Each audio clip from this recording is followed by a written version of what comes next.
Okay, Zach, all this sounds really, really good, but I'm still a little afraid that I'm just going to lose all my money. And so, can you tell me about the risks of real estate in general and specifically turnkey investing? Yeah, absolutely. I mean, this is not risk free. I mean, there is no such thing as a no risk investment, and everything has its upsides and its potential downsides.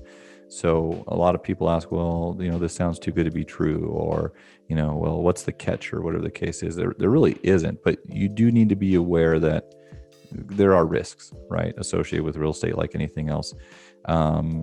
I think the turnkey model specifically removes a lot of those risks, or mitigates a lot of those risks, because we have a systematic approach to investing in these areas. We get to control a lot of the variables, and we have a proven track record in these areas.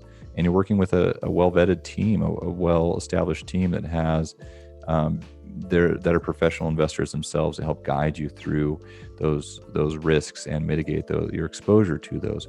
But you will have risks. I mean, and like we talked about previously with the tenant, if you own enough properties for a long enough period of time, you will have a negative tenant, or a property that doesn't perform as well as you anticipated, and you'll have unforeseen expenses. It's important to account for those. But I think, again, the turnkey route is mitigating your exposure to going out and doing some of those on your own. If you were to go out and try to acquire a property in a market that you don't have a team in, and you know nothing about the local area, and you're just trying to do on your own, that opens up a whole new door to additional risks. I mean, just every good contractor that we find to work with, we got to go through 20 bad ones. That's expensive. And so you can make some real costly mistakes in real estate in general. I think that's why it's important for a newer investor, someone that's not invested in a specific location, to work with a team they feel comfortable with and have good communication with. But in real estate in general, I mean, you will have tenants, I think, are the biggest variable over time. I mean, you could have a housing market correction, again, but we're not chasing appreciation. We're invested in the middle, Midwest and Southeast, where you have slow and steady appreciation. You don't have these crazy appreciations over time, but they're not cyclical markets. They're slow and steady appreciating areas that have consistent returns.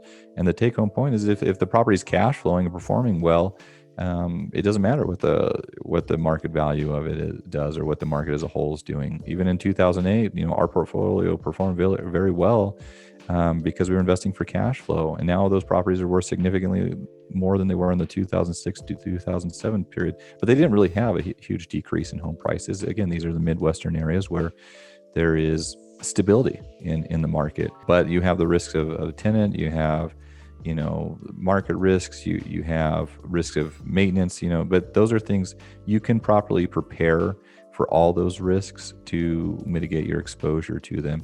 That's why it's important to have an adequate team that you're working with, a professional team, have a system in place, and also have a plan for dealing with all those issues when they do come up. And it's also important to have a portfolio of multiple streams of income, where if you do have an unfavorable tenant or an underperforming property, you have multiple properties that will help you compensate for that, and still increase, have a performing portfolio overall. So, I was going to ask you, what does the current market look like? But are you telling me that the market doesn't really matter? That kind of falls into the category of people asking, do I wait? Do I try to time the market? I've met very successful investors over time, with very high net worth individuals. No one has ever told me that they just got lucky, or they waited for the market, or successfully time the market. Everyone always comes back to, when I ask about this, and even reflecting back about our own portfolio, market timing doesn't matter. I mean, you don't want to make a bad investment, but you have fundamentals that you invest for, and you just invest in real estate and let real estate do what it does over time through appreciation and debt pay down, and use the tax benefits and things like that, and you grow it over time. And if you're investing for cash flow, fundamentally, it kind of doesn't. I mean, you're in a position where you need to sell property. If you're flipping a property and you have to exit that property in a year, and the market corrects, and that house is not worth as much as you anticipated, but you have to exit that property because you have a high interest loan, or whatever the case is, then it matters. Then it could be you could put yourself in a position where you're losing money, and it is a negatively cash flowing property or something like that for that time period. But if you're investing for cash flow, and you have some flexibility on when you exit the property because it's a performing asset, all real estate goes up over time, regardless of short-term fluctuations. And so I always tell people, don't sit there and try to waste your time timing the market. We haven't seen prices drop, for the past 10 years plus, and as long as the cash flow makes sense, you're going to get a better return just by starting and looking at how real estate compounds over time. Same thing with the COVID situation or some of these other situations that cause people to wait. If they were to wait a year to see how things play out, or to try to time the market, or for whatever reason they end up waiting, and a year goes by, that's a year of cash flow. That's a year of tax benefits and depreciation. That's a year of equity buildup as the tenant pays the loan down on the principal reduction. Most importantly, it's a year of education that they've lost out on. And so it's important. And that's why we always tell people, take action. The most important thing you can do is simply just get started. Your first property, you're not trying to time the market. This isn't a stock. This isn't day trading. You're not trying to, flip the property.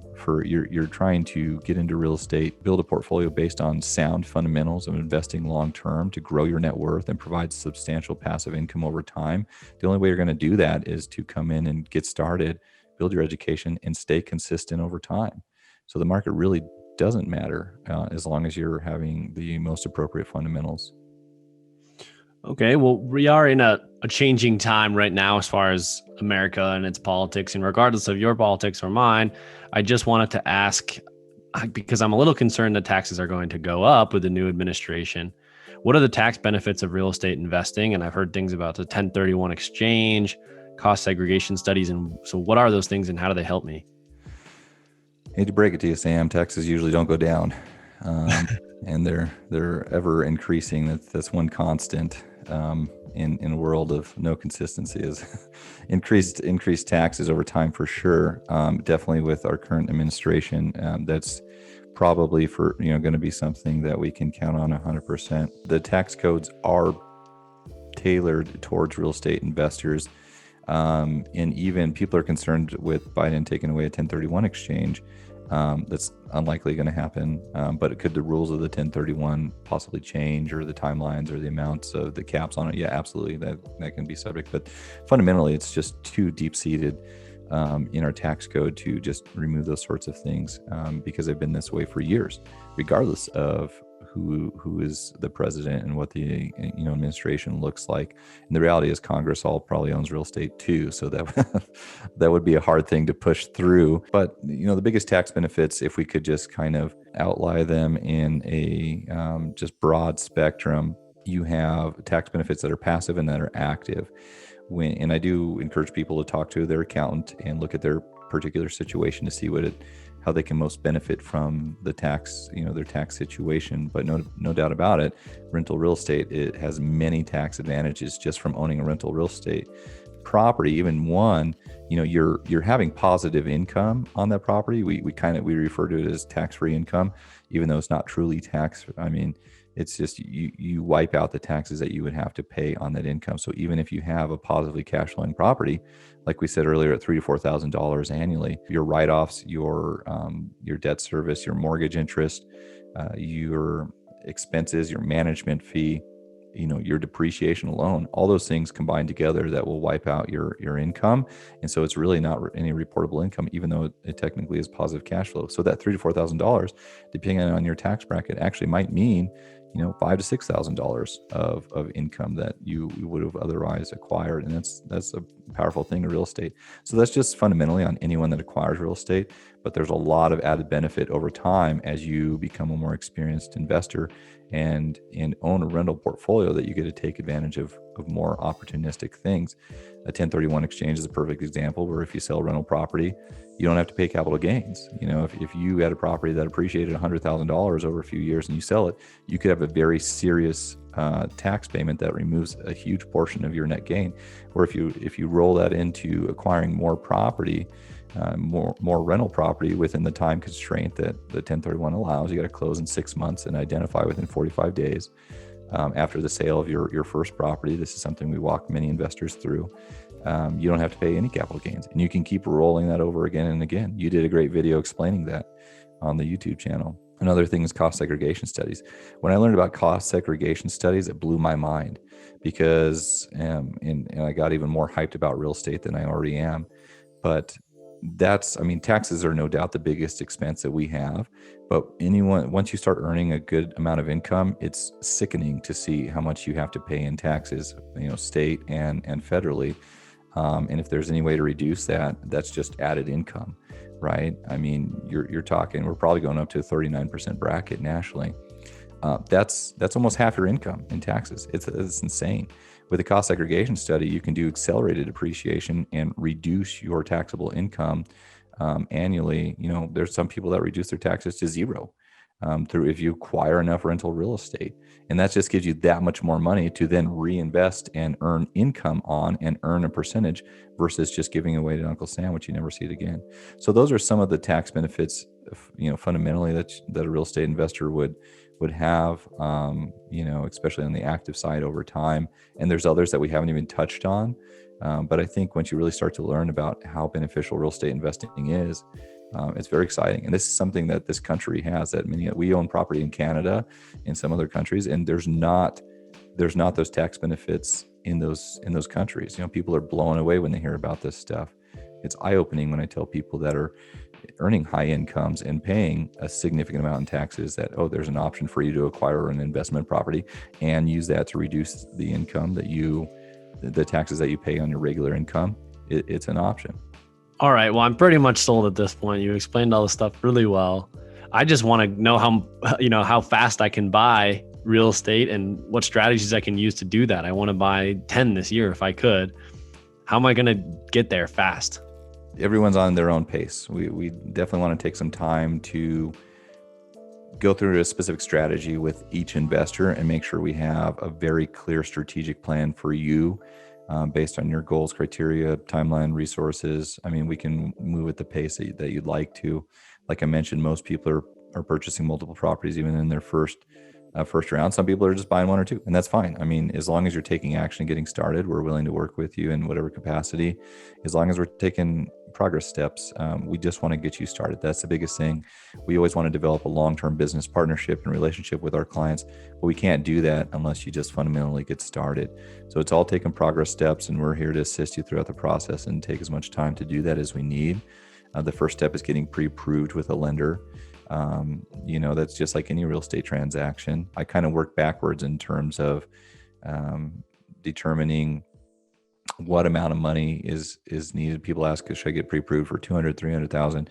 I tell them to work backwards. Say, set aside a certain amount of capital that you want to invest. Let's say $60,000. Well, if you work backwards and say, okay, that's 20% of 300,000, which you could in theory buy a 300,000 property, or you could buy $300,000 properties and have 3 doors, which would probably be our recommendation to have, multiple streams of income. But, have the lender pre-approve you for 300,000.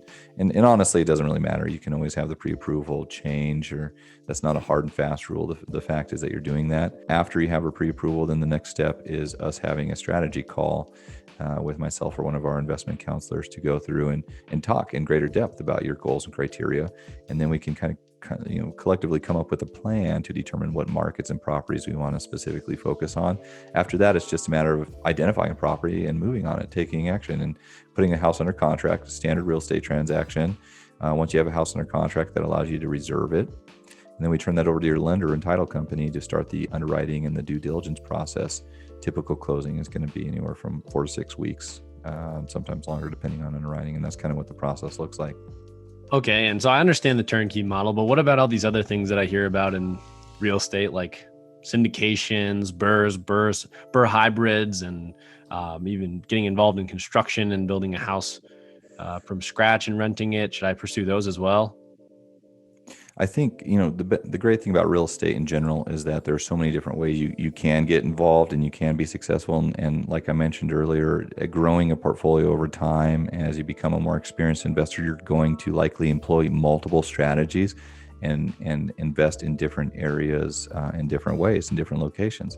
And I encourage everyone to do that. Fundamentally, you just have to get started and then grow over time with your experience. I always tell investors the best thing you can do, especially if you're a newer investor and have under 10 doors, go build your portfolio first. You're going to get a better return on money based on all the topics we talked about, with appreciation, tax benefits, so on, cash flow, and leverage, using leverage, fundamentally, especially right now at the lowest interest rates we've ever seen in history.